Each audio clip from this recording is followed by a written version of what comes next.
them because we find Starbucks more expensive, or we're finding it hard to heat our homes. And I do think we should actually have more solidarity at home. And I blame a lot of the upper class for that. They're not reducing the rents. They're continuing, like, we're just extracting the wealth from their workers as normal.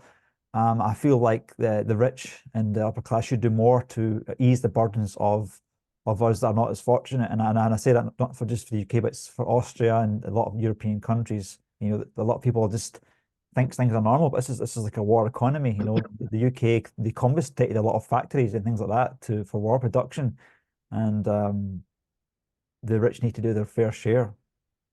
Well, there are huge problems in the United Kingdom now. I mean, I lived in Prague for 5 years, and I had to come back for a family emergency. Now I live in the UK again.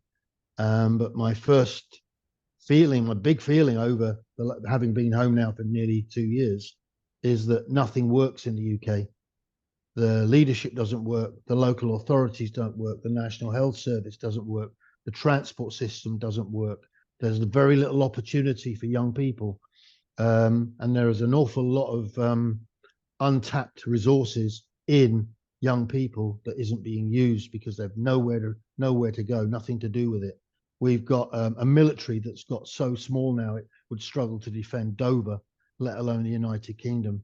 And without the support of all the other countries in Europe, it's very much a nothing. The Ukrainians have wiped out the equivalent of 5 British armies in the last 2 years.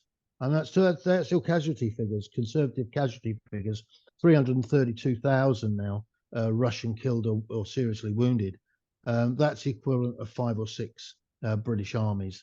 That's how weak it is.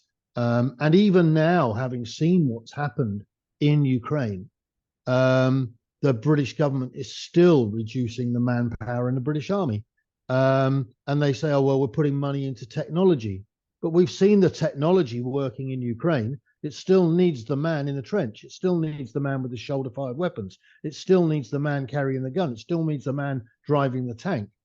And yet they've still failed to deal with this obvious and outrageous problem that they've got with reducing the British armed forces to lower and lower levels of manpower. And it's disgusting.